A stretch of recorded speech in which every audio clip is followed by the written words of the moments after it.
What's up, everyone? Welcome to the CM podcast. Here we'll be talking about filmmaking, lifestyle, and a bunch of other cool stuff. So let's get started. Here I have Trevor. Trevor, how did you get into the fitness world or industry? Uh, Basically, I want to equate social media to a good portion of it, because but by the time I started to getting into it, I thought, here's this thing that can help me improve myself, right? Here's this journey I could go on, and that's when I started taking over it on my own. But I started going with my dad for a little while.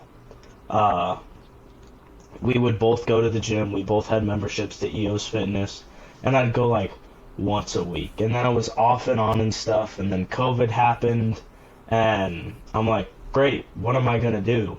Like, I have all this time. My grandpa brought over like tons of weights for me, and I just started using them a ton, which was really helpful. I worked out a ton then. I fell in love with it. I was on and off for a while, but for the last about year, I've been like really consistent with it, seeing results, going through the motions, working through it all. So that was the first kind of introduction for me. Nice. When you started lifting weights, what were your goals? That's kind of difficult. That's a difficult question because there's many different reasons. At first, I was like, oh yeah, I can get jacked. I can get huge and stuff. Um, there was a part of me that's like, oh, I want to look like a superhero. Like, I legit made a goal to set out to look like Captain America because I wanted to. And that was a goal of mine for a while. I did not meet it at all. I'm probably closer now than I was when I was actually trying to work towards it. But Yeah. and then another part of it was heartbreak. I got out of a relationship. I really cared about this girl, and part of me was like, I want to make her regret it. Like, I want to turn to something that like she would miss. So that was another driving factor. That was my motivation for a good while too. That kind of helped push me when I needed it. I'd look at screenshots of our text messages and stuff as motivation, like in between sets and stuff. So that's kind of what motivated me. What motivates me now is being able to just be fit, be healthy. I want to look good. I want to be confident and proud in my appearance. I want to feel good. For the last month and a half, 2 months-ish, I've been going. I've been training 12 to 15 hours a week, all strength training.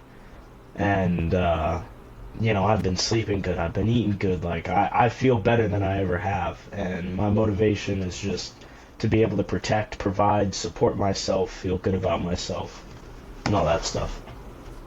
What's your favorite exercise to do?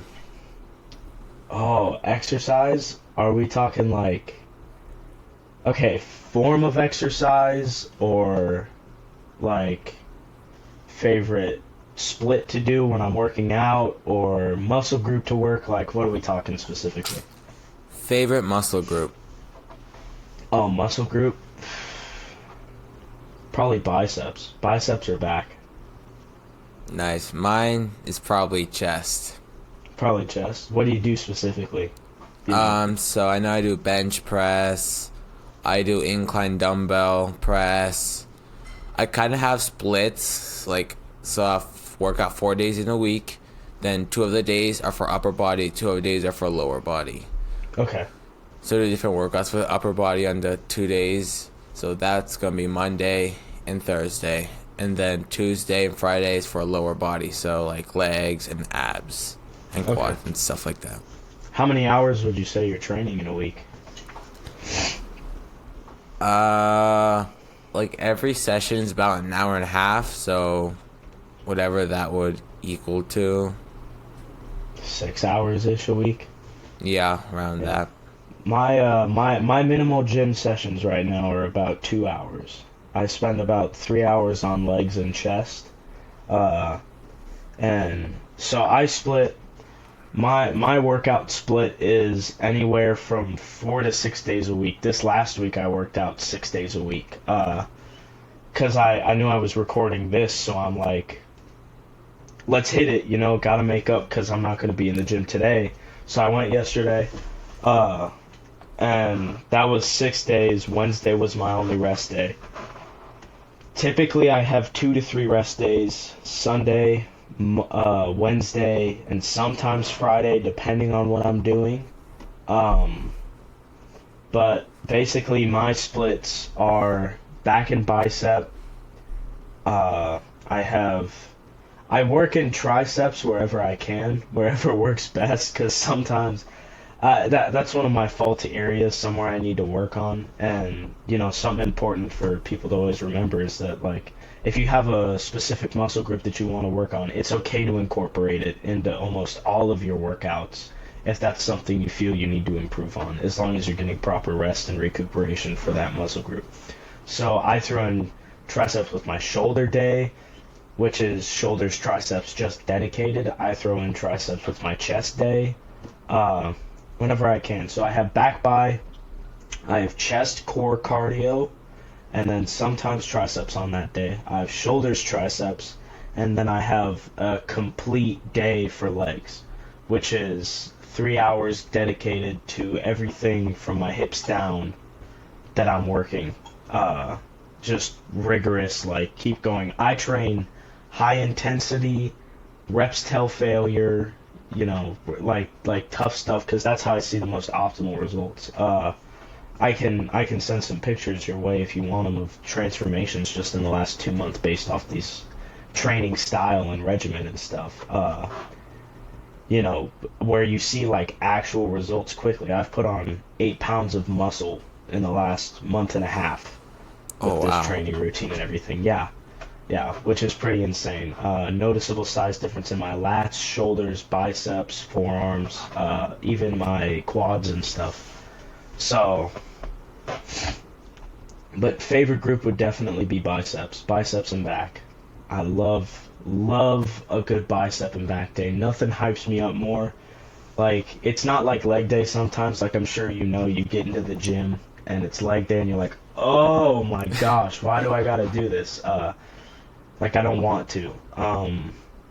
But back and biceps is always it for me. Is chest the same way with you? Yeah.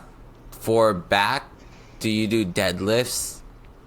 I do. I injured myself deadlifting about 2 years ago, so I have kind of a rocky relationship with doing deadlifts and stuff. But I do try.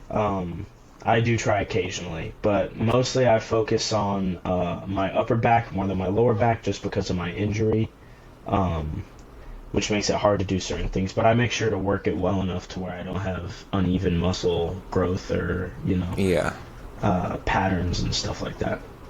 Yeah, like the day before I did like my first deadlift exercise, I just spent like a long time just watching videos of how to do proper form because I didn't want to injure myself. So like just doing proper form, practicing without anything. Yeah. So yeah, that's super important. I'm sure you've seen those videos online, like people in their forms like atrocious, like their backs completely arched and they're like, ugh, just trying to get it up. Form is very important in all aspects of working out, even when it's machine-based exercises. Yeah. So like before or after a workout, do you drink a protein shake? Do you take any pre-workout? And what protein brand do you buy? And what pre-workout brand do you buy? So I've experimented. I never really experimented with pre-workout until about the last 7 months, and I've gone through lots of different pre-workouts just because I wanted to test and see what works best for me. I guess while I collect my thoughts on that, do you use anything like that? Do you protein stuff like that? What's your go-tos for all of that? So I don't use pre-workout yet, but Okay. I do drink protein shakes after I work out. So once I come back, I just make a quick protein shake. I use this like plant-based protein shake with 21 grams of protein in it and kind of mix fruits and stuff. I did order, or my mom ordered, this protein powder that's by Nutrinovation, and it's actually, I think, like associated with someone I follow on Instagram. His name is Levi Scrivener. Okay. Or like his account's Levi Trains. So Yeah. I'm trying that one out, and I can't wait till it comes because the flavor is cookies and cream. Oh, okay. I haven't tried. I've only tried like vanilla and chocolate protein. Have you tried like whey protein and anything like that? Yeah, that's the non-plant based. the one that's I ordered is whey protein. Okay. Have you tried it before though? No. So I'm gonna be interested to see if you realize the difference with the plant-based and the whey protein. I personally haven't tried plant-based protein. I get my protein through I think it's Muscle Fortress, I believe. I use their chocolate and vanilla whey protein. It's like 200 calories a scoop, 30 grams of protein. I typically do 2 scoops. I mix it with milk or water. That's what I use. I'm pretty sure it's Muscle Fortress. Okay. It's a big old bottle of it. It's like 40 or $50 on Amazon, but it's about this tall and this wide. That's a good price. Yeah, it'll last you a long time too, and it's very beneficial. I try to get more protein through, I drink these, the Premier Protein. I've had 3 of these today, because currently I'm trying to get leaner, but also gain strength and muscle, so I'm doing high protein, high carb, while still also in a calorie deficit. Sorry to interrupt, what were you going to say? Oh, no, it's okay. Do you, like, take any creatine or anything? I do take creatine. I take 6-star creatine, just 5 grams in a scoop. There's like 60 servings in a jug. I like actually just ran out Friday.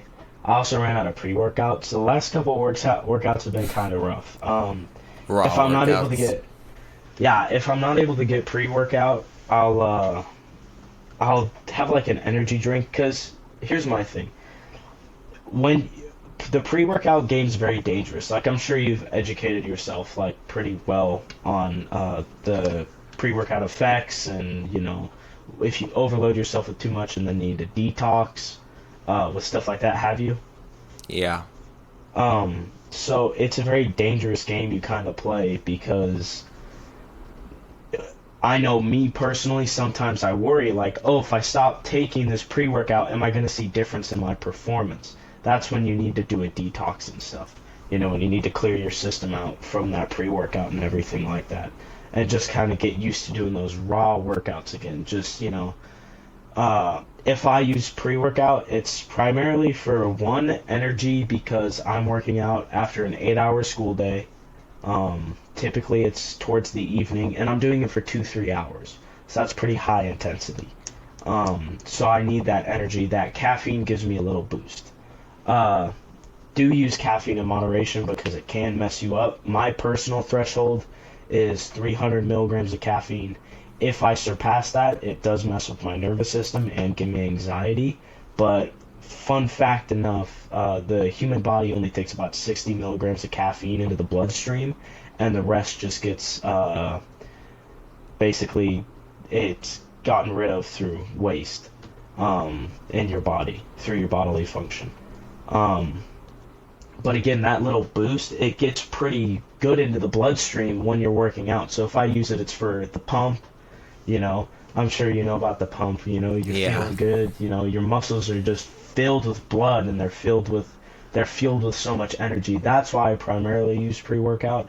I've tried a lot of pre-workouts. The one I'm using right now, because of the caffeine content, because it's lower, is the EVL BCAA energy pre-workout. It tastes okay. I prefer, like, flavor-wise, the high-stim pre-workouts I prefer, flavor-wise. But benefit-wise, I do like this BCAA pre-workout, just because it's something I haven't really experimented with BCAAs before, so I'm very satisfied with the results I see. I've used Bucked Up in the past, which is a very high-stim pre-workout. I think you're looking at like 250 to 300 milligrams of caffeine in a scoop. Oh wow, that's And a there would lot. be days where I double scoop that. And that's how you know that you're building up a tolerance that's unhealthy for you, because it affects your sleep patterns, it affects your nervous system, tons of stuff. It can induce anxiety and induce restlessness, tons of stuff like that. And then What the first is? pre-workout. Oh, you can go. No, you're good. Okay. What is a protein milk drink you like take every day? Like, what's the brand of it? Because I'm gonna have to take that because I'm not hitting my protein macro goal Okay. every day. So when I'm depending on my resources and where I'm located, and just what I have on hand. Right now, I'm drinking Premier Protein, um, which is it tastes good, but personally, I would recommend you Fairlife Protein. Uh, Nothing against any other protein companies, protein shake companies. They all benefit you greatly, and that's what it's about to me. But for enjoyment's sake, if you want to drink something that tastes the best that I've found is Fairlife Protein. Okay. And like healthy protein dense liquids and foods is Fairlife's game. They have milk, which is like 17 grams of protein in a glass. They have three different types of protein shakes. 26 grams of protein one, 46 grams of protein one, and then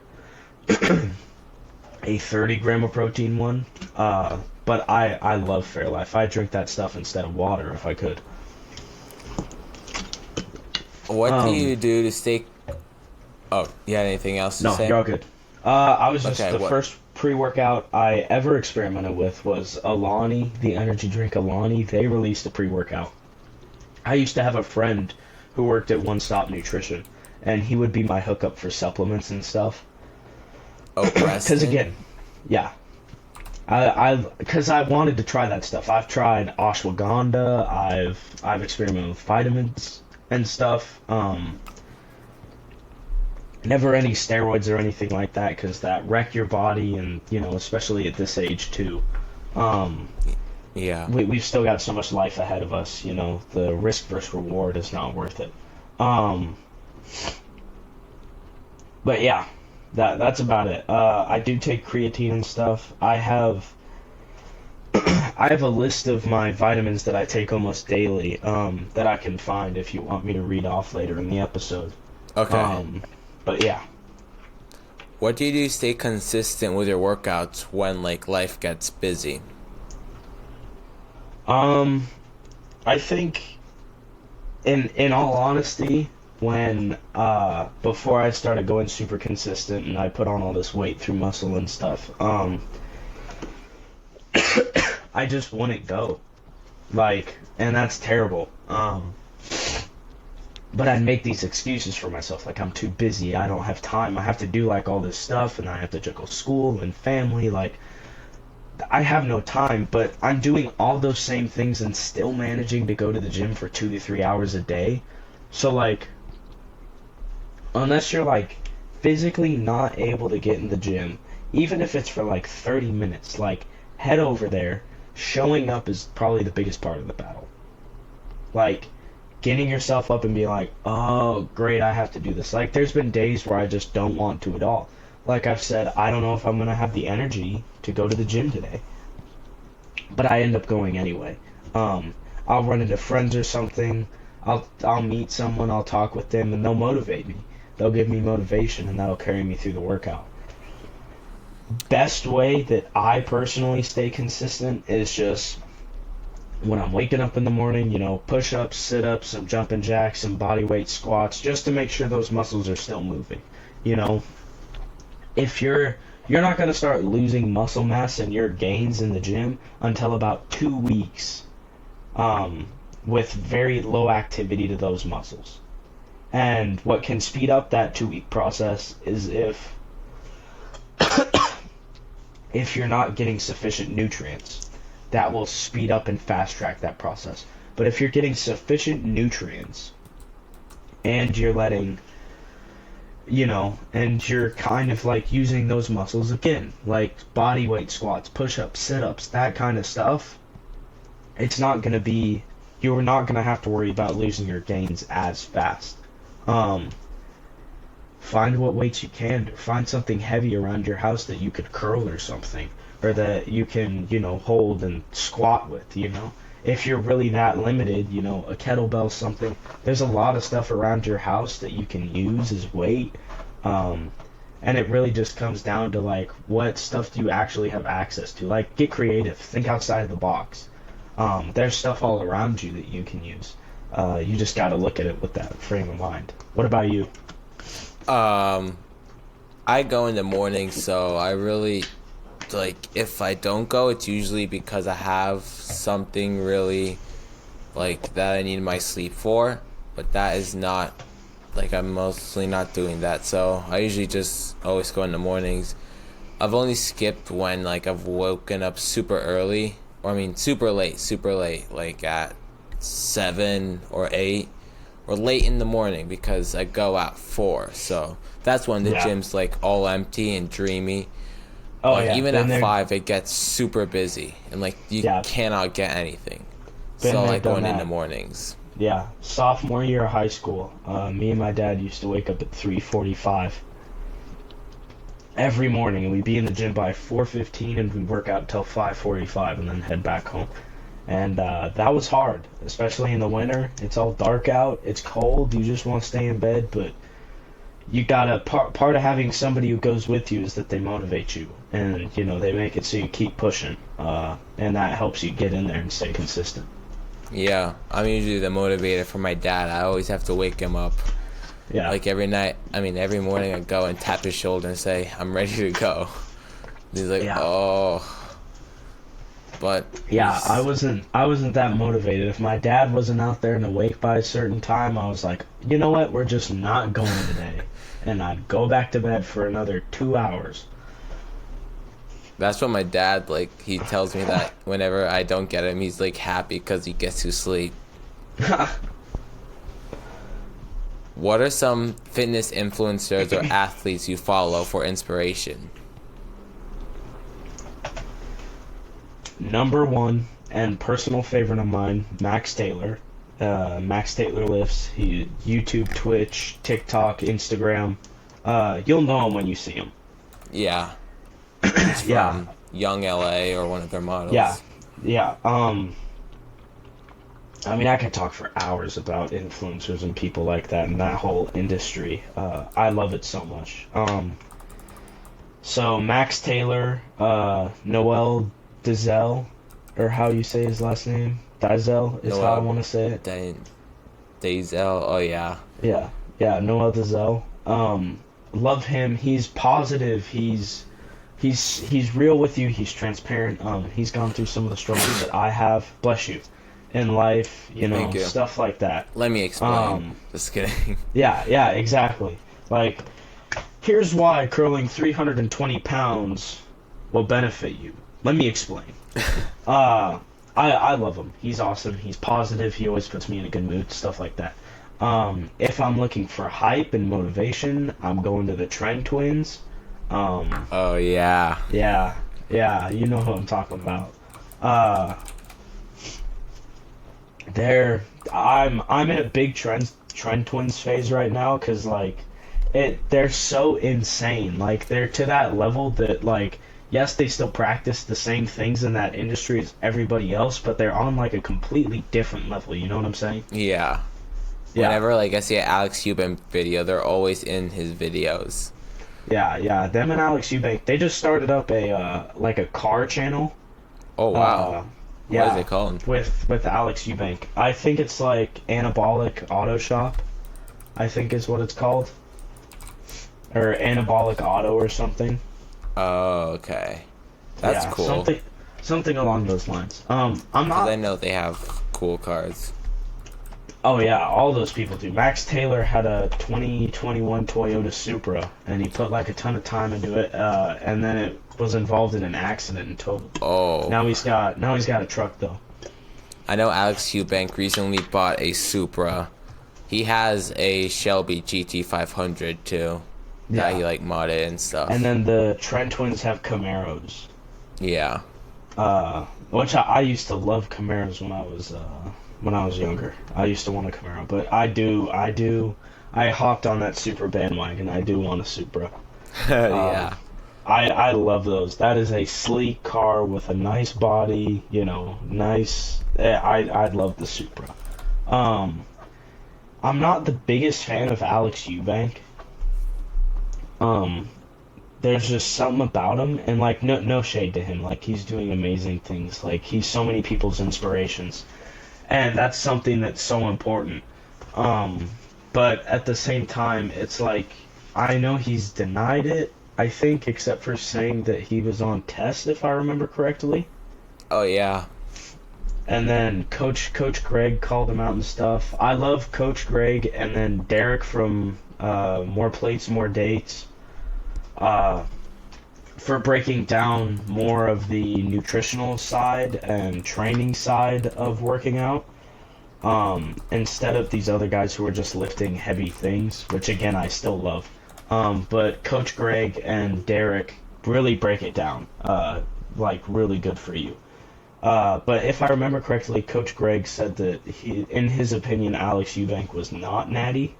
Yeah, I've heard that. But I kind of agree with them. I don't know.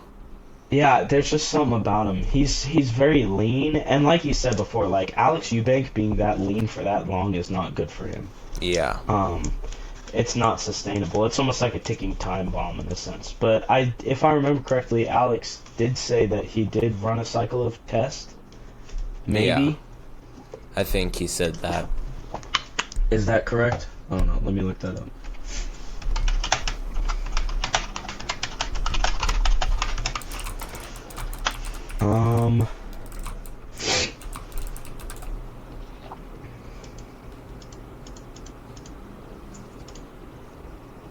Oh no, I'm using Yahoo. I'm getting no answers.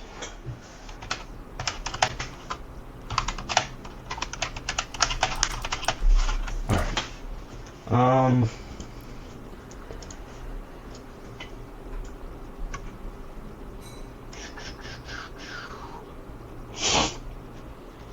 Because I know he's had lower tests for a while.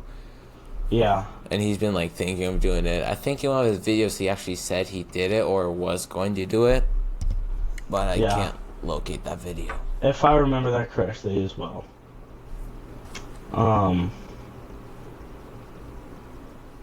He's talked about going on Tren and stuff. Yeah, but who like the hasn't? Tren twins trying to convince him. Yeah. Which, I mean, you look at the Trend twins and you go like, why wouldn't somebody want to do that? But if I do remember correctly, again, the Trend twins have never like openly admitted to doing steroids. Yeah. But another thing I love about Noel is that he's transparent about his steroid usage. Yeah. And stuff like that. I'm trying to think of other fitness influencers. I know you follow C-Bum, Chris Bumstead. I do. I forgot about C-Bum. C-Bum is fitness industry Jesus. I'll say it. I mean, you want to talk about an impressive physique, impressive strength, just an impressive human overall. Chris Bumstead's your guy. Yeah. I mean, you can look at the photos from him competing and stuff. You can, like, it speaks for itself. Yeah. And I mean, I don't think they're, like, on social media that much or anything, but I know, you know, Ronnie Coleman and Tom Platz. Yes, Ronnie Coleman and Tom Platz. Ronnie Coleman isn't on... He's kind of active, but he doesn't have a lot of, like, social media background and following anymore because of some of the injuries he's had and stuff. Yeah. Now people kind of look at him and it's like, oh, it's a fall of a great... And he's still an amazing dude. He'll forever be one of the biggest in the industry.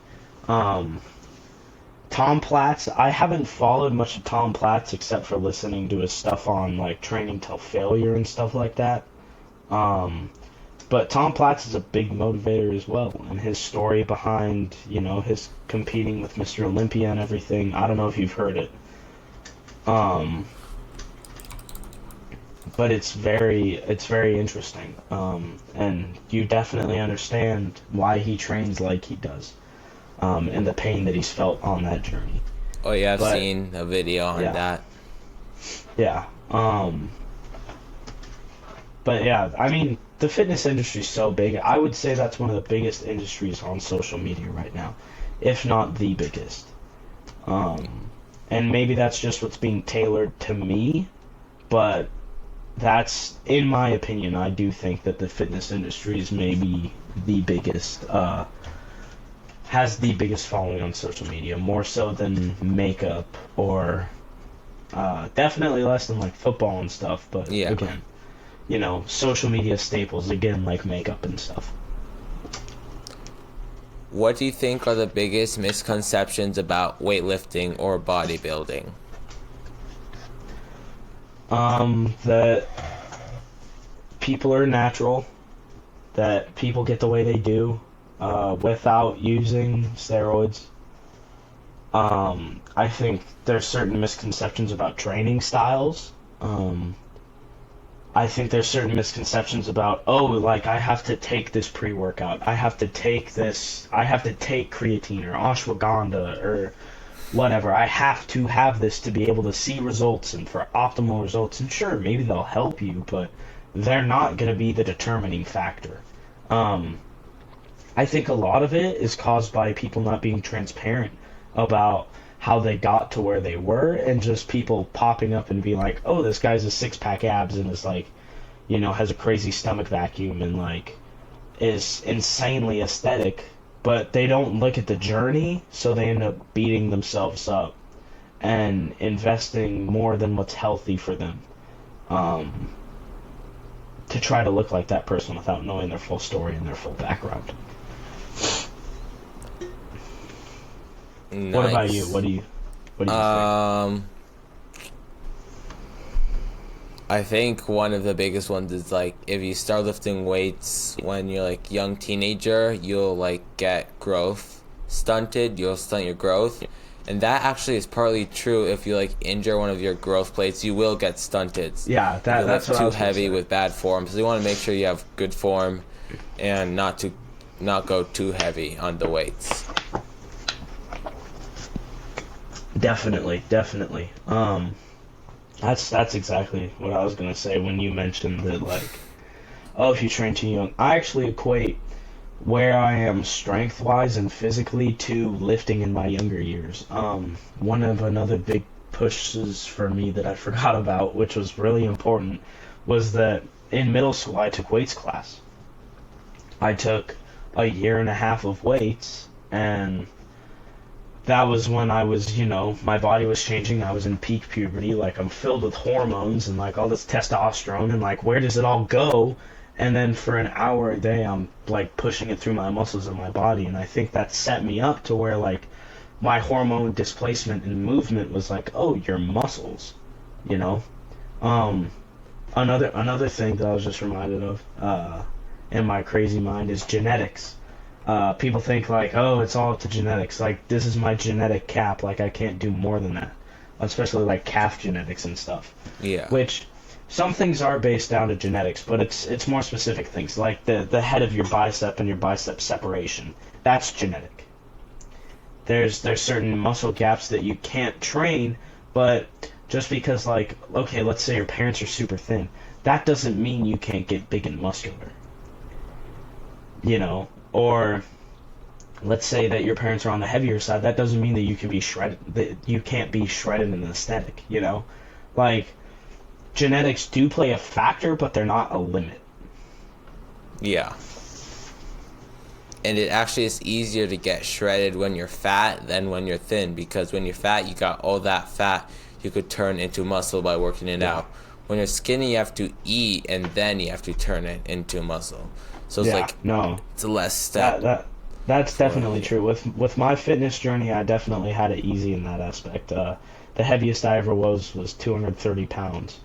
And I started setting out to, like, I wanted to lose it, but I just ended up losing fat. I didn't end up gaining muscle. There was a point where I was like, you've heard the term skinny fat, right? Yeah. And this was a couple months ago, but essentially I was skinny fat. Like, I've always been a bigger person just because genetically that's how I am. Like, shout out to my parents for my genetics, because, like, in my opinion, they did me right, because I feel like they gave me a good foundation that I'm able to work on. But shout out to my parents for my genetics and stuff, especially my dad. But I lost 60 pounds in total. I was 170 pounds, which is still heavier. But again, I'm not somebody who has that frame to be super thin. But I looked thin. I didn't have the adequate muscle mass that I wanted and would have been happy with. And right now I'm sitting about 181-ish. But it is easier, when you're fat, or when you do gain weight faster than people, because you have a slower metabolism. Like, I have a slow metabolism. Which is part of the reason I work out for 12 to 15 hours a week, is so, like, I don't have to be, like, super restrictive with my eating, and like, yes, I'm still pretty strict with it just because of the results that I want to see. Like, if you look at it, if you scale it down, like, ratio-wise, I am essentially training the same as a bodybuilder would for my scale. Yeah. Which is insane to think, but it is easier. It definitely is. The hardest battle is gaining that muscle specifically, because you can gain weight, you can get fat so easy. Like, we live in America. Yeah. Like, you can breathe the air and you're gonna gain a pound, right? And it's harder to get muscle skinnier than it is to get muscle fat and turn that fat into muscle. But it's totally possible. Oh no, it definitely is. It definitely is. I've seen a good friend of mine. I know he probably won't see this, but Gage Berkman, super thin dude. He was super thin, and he's huge now. He's shredded. He's massive. I have another friend, Corbin. He was 93 pounds walking into high school, and now he's sitting at about 180 at 5% body fat. Wow. And he's huge. I idolize that guy. I lift with him sometimes, and we're talking, this is the kind of guy that will do 225 on bench, pause, and then do pumps in between sets, and then just shoot it back up like it's nothing. He could probably throw it up in the air, clap, and then catch it again. Mini bodybuilder. Yeah, he is. He is a bodybuilder. I wouldn't be surprised if he competed or something like that. What advice would you give to someone who is just starting out with weightlifting or fitness in general? It starts in the kitchen. It starts with what you put into your body, that foundation you give yourself nutritionally. That's where it all starts. You can't, if you're looking to lose weight, you can't, no matter how much working out you do, you can't lose weight if you go home and eat a pack of Oreos. And it is something that's a little difficult for people to get the grasp of. Again, we live in America. Healthy food isn't really our staple here. But it does start in this. It does start in the kitchen, and consistency is key. So, like, tracking all your macros. I've been doing that recently. It's a lot of work, but it's actually It is. It's worth it. Yeah, I've been tracking my macros pretty good for the last about 2 months. I'm just, like, writing them all down and then typing them up onto my computer. Okay.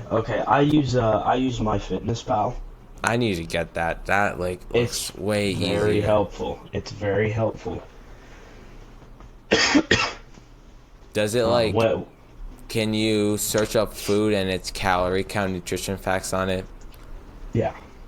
It'll give you protein, carbs, fat. It'll give you the 3 main macronutrients and then calorie count. And you can basically save it. It'll set your calorie goal for you. It'll add and subtract calories. It'll factor in exercises. If you add those, it does so much. Next time I see you in person, we can mess around with it. I can show you how it works, because it's really helpful. Nice. What are some common mistakes or pitfalls that people fall into when starting out with weightlifting, and how can they be avoided? I don't know. I think form is a big thing. Don't ego lift. You don't have to be lifting heavy right away. That's not a necessity. That's not necessary at all. Everybody starts somewhere. Yeah. Your progress starting out is going to be different than mine. We're two different body types, two different genetic makeups, not everybody's going to be the same. And I think another thing is when people first start out, they go, okay, I want to cut. I want to go on a cut. Never start on a cut. Bulk first, because you need that foundation. You can't wither yourself down to skin, bones, and let's say that little bit of muscle. You can't do that because then you're not going to have a proper foundation. Yeah. How do you see the fitness industry evolving in the coming years, and what changes do you think will be most impactful? Ooh. Oh, that's a tough one. That's kind of hard to predict. Where do you see it going? It's gonna grow because people are gonna want to get more healthy. I mean, I hope. Or those few that want to get healthy and get muscly and stuff, because like people just like being muscular and healthy. They like looking like that. And maybe there's gonna be easier ways to get into the fitness industry. Like I know right now Planet Fitness is kinda, their motto is like a judgment-free zone. It's like they don't really have freestanding weights or racks. All they have is like kind of the machines and cardio and like easy stuff that beginners can get into. So that is one of the things that is like good for beginners right now. Yeah. I personally don't like it because I like dark grinding like workout gyms, because I don't like that color purple. Just doesn't go good with me. I agree. I don't really like Planet Fitness because they're lunk alarm. Like you make like a noise and then whoop whoop, like it's going crazy. The cops coming for you. Yeah, you're interrupting everyone's workout and then you lose your membership. Like judgment free zone. But that my beef with Planet Fitness is something completely different. I mean, it's a gym, it's amazing, but preferably for me, it's not for me. For other people, I'm sure it's amazing. Like I knew last summer they were giving out free memberships to students. Like that is fantastic. You're giving kids who have like nothing to do over summer a gym membership. Like of course they're going to get started. Like that's amazing. I'm all for that, but some of the things about Planet Fitness I would change. I'm a fan of the more darker gyms like you. Yeah. Like EOS does have that blue color, but it's not as much as that purple. Yeah. No, I feel like the blue's nice, and the locker rooms aren't super bright either. Yeah. I'm a big fan of the EOS locker rooms. Yeah. I think the fitness industry will be more accessible though. Yeah. I mean, you can just post like an Instagram reel or make a story post, and like if it blows up, you're an influencer, right? Like I mean, your Cristian Trains page, you've had like a couple clips that are like popped off and got hundreds of like likes and stuff, and that's crazy. Like you're inspiring more people, and maybe you're the one who got somebody else into something like that. I think it'll change in the sense of I think people will start being more transparent. I think the culture will grow, and people will go like, oh wait, so-and-so's doing this, like I'm gonna do it too. I think it'll kind of have that like viral contagion effect. Like the snowball effect. Yeah, the like snowball one person effect. does it, everyone else. Bandwagon. The bandwagon, yeah. And so for fitness, that's good. Like just getting a bunch of people getting healthy and fit. Yeah. Can you share funny or memorable experiences you've had at the gym? Ooh. All right, there's two main that I've had a lot of interactions at the gym. But there's two that I really want to like focus on. One was like a couple Saturdays ago I was doing like a leg day, and there's some guy in there who's 47, which you could have totally fooled me. Like, I wouldn't have thought it was 47 at all. And he's putting up like 1,200 pounds on the leg press for reps. What? And we got talking with him, and he's like, I've never done steroids, I've never tracked my macros, I've never taken protein powder. He's like, I don't diet. And this guy's ripped. He's huge, and he's not like powerlifter ripped. He's like ripped. He has that like super strong like. Have you ever seen that picture of C-bum on his bulk? I think so. Yeah. Yeah, that's what this guy looked like, physique wise. He didn't look like C-bum, but that's what he looked like physique wise. Oh wow. Yeah. I mean, that was amazing. Another time, a funny moment. That first one was like an amazement moment. A funny moment for me would be I was on bench one day, and I was just doing a plate. But I go down and I like pause, and this guy next to me thought like I couldn't get it up, so he came over to spot and he like grabbed it and lifted it, and I'm like, thanks, but that was definitely funny. And then me and him chatted for a while, and he's like, yeah, no, I've been there, like, you never know when you might need a helping hand and stuff. Like, I was just like, I'm like, it's all good, dude, like, thank you either way. Like, who knows if I would have gotten that one up. Like, maybe I could just been like, oh, wait a minute. Like, but that was definitely a funny one. What about you? I haven't had a lot. I haven't had actually one yet. Just Really? Yeah, no. I mean, it's also like 3:45 in the morning when you're there. Yeah. So everybody's like dead or asleep, so. Yeah. You're not going to run into many people. Like, even the workers are like asleep on the bench press, Yeah. Like, When I get in there, like, the front desk person's always watching something on their phone or something. They just like have a good workout. Yeah. What have been some of the biggest challenges you faced in your fitness journey, and how did you overcome them? I think consistency was really difficult, like finding time to get in. And like being able to drive and stuff helps that a ton. Like, if you have the ability to drive, like, that's an amazing thing. Or just even transportation on first hand, just transportation is amazing. And then, so just getting in, like, I had to just like, all right, like, I'm doing this, like, I'm getting in my car and I'm driving to the gym. Like, yes, I'm tired, but I'm doing it.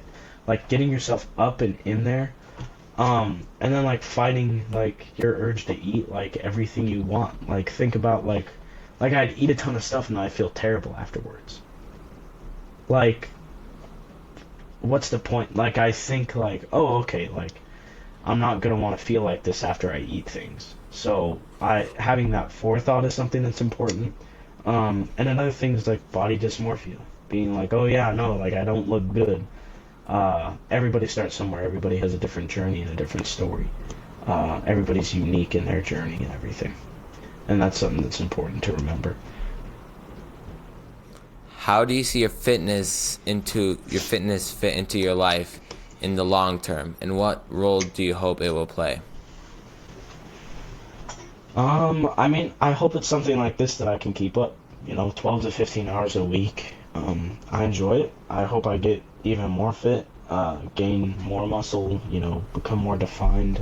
I hope it's something that keeps me in good health, and I see it playing a big role throughout my life. I have for a while now, just being something I care about, and being something that I dedicate and make time for. But I hope I'm able to do it till I'm at least like 50, Yeah. But who knows with, medical advancement and stuff, then it'll probably be like 70 when I have to stop going to the gym, But I do hope it plays a big role in me and my family's life when I'm older. I hope like one day I'll be able to like, oh, come on, babe, like, let's go to the gym. Like, me and my wife pack up, drive to the gym, work out, stuff like that. So I hope it's somewhere where I can like consistently go, I can invest in my health. More so than I would, just sitting behind a desk or sitting down all day. So for your workouts, when you like go to do, let's say, bench press, do you like do warm-up sets? Like, was the lightweight just warm up, or do you just go straight into like your PR or your highest weight? I warm up with the bar first, and I take it slow, so I practice my form, and then I take it fast to shock my muscles. one of the biggest things to like muscle changes and muscle growth is like you have to trick your muscles. Your mind has to be smarter than your muscles because your muscles will plateau if they get into a process that's repeated. And so I'll do a warm-up set with the bar. I'll take it slow so my form's good. I'll practice my form, and then I'll go fast. And this is just with the bar. This is just 45 pounds. And then I'll gradually add on weight. So first I'll put like 225s on, like one on each side, and then I'll do a couple sets. And then I'll put like 10 on each side, and then I'll do, like a set. And then I'll put like however much weight I'm doing that day. Like typically it's like a plate for like 5 sets of 7. And I'll throw the plate on, and then I'll do that. I don't typically deload, because I just don't, something about that doesn't resonate with me, and to my knowledge, it's not like scientifically proven that there's a benefit to like deloading, unless it's like, an entire deload day, because of competitions and stuff. But I do warm up, yes, with lightweight. So in total, how many like sets do you do per exercise, with all the warm-ups and the official ones? Anywhere from 6 to 8. What about you? I recently just started like doing warm-up sets like that. So like I start with the bar and then put on the weight. And for squats, I think it was last Friday.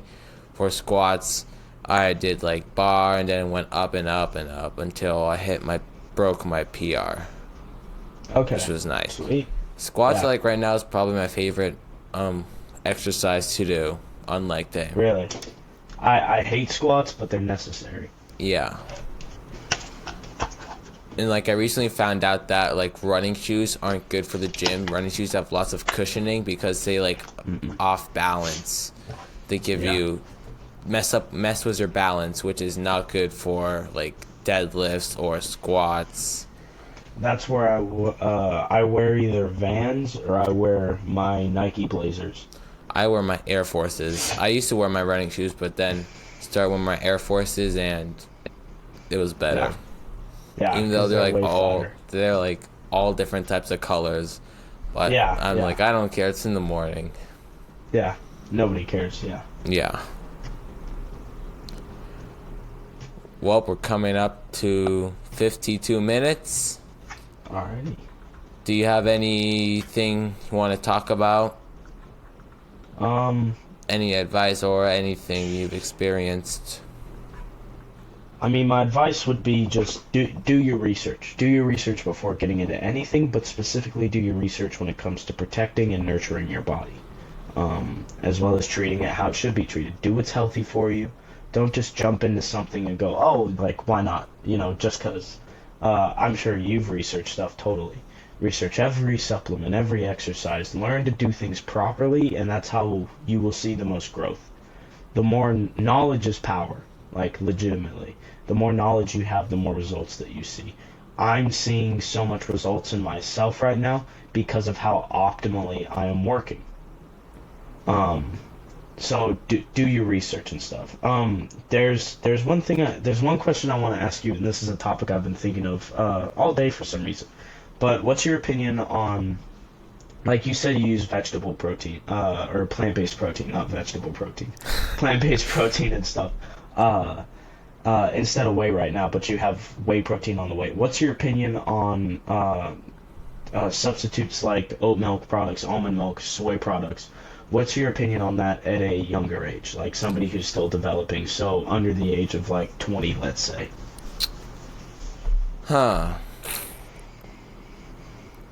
I do use whole milk.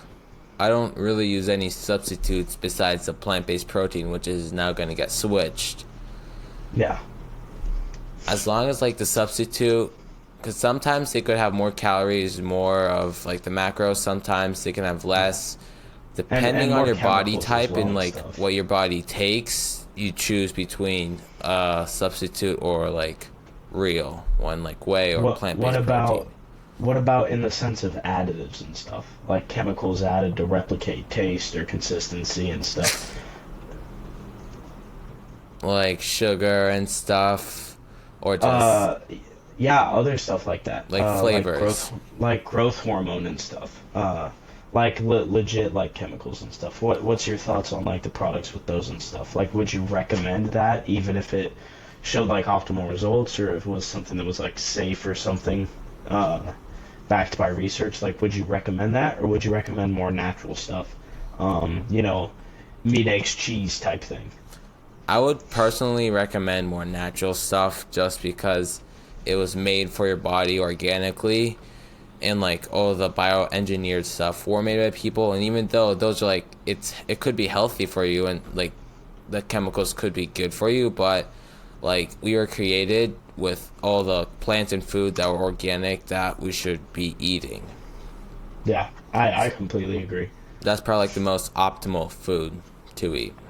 Yeah, yeah, and especially developmentally for a child, right? Like you would think that like doing that stuff, like take away those chemicals and all those additives the best you can, because like there's chemicals and additives and stuff in the milk you drink, and the meat you eat, but not to the point where like, oh, you're trying to replicate something like fake meat and stuff for people who are vegetarian and stuff. Oh yeah.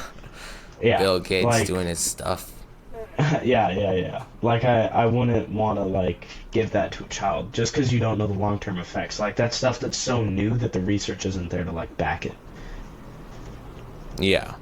So, what's in your gym bag?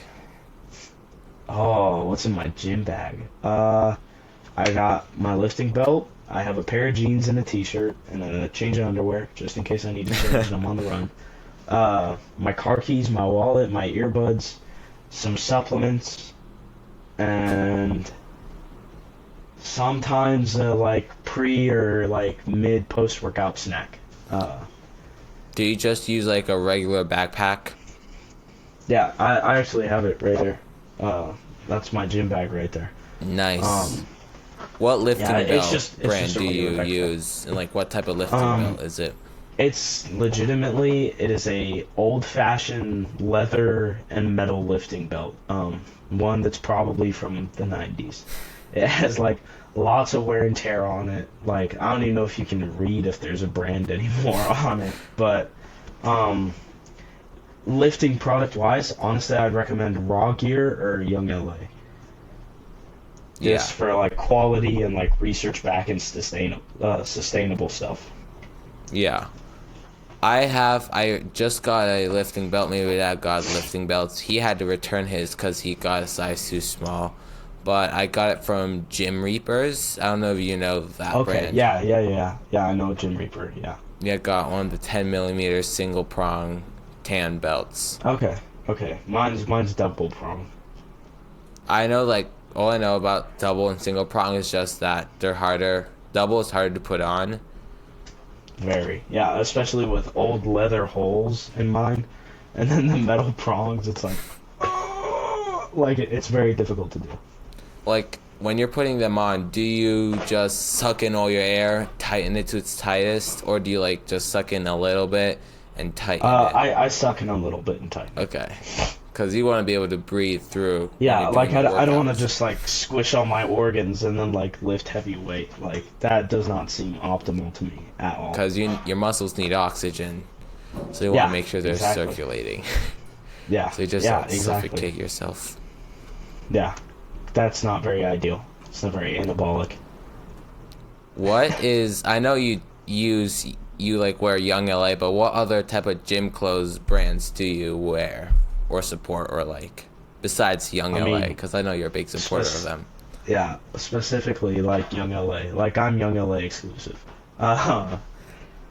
Financial wise, Young LA just best priced for the product in my opinion. I really enjoy Young LA, and a lot of the influencers I love are also endorsed by it, so why not support them? You know, it's a company. I know their shorts and clothes. They're like really cheap, or not like bad cheap. They're like very budget like friendly, but high quality.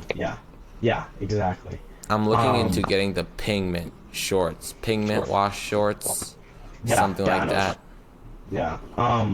I use Young LA, Nike, Adidas. I mean, a lot of the time I'll just wear like clothes from like home that are like versatile. Like they're not specifically designed workout clothes, but I'll wear just like good versatile clothes that I can move well in.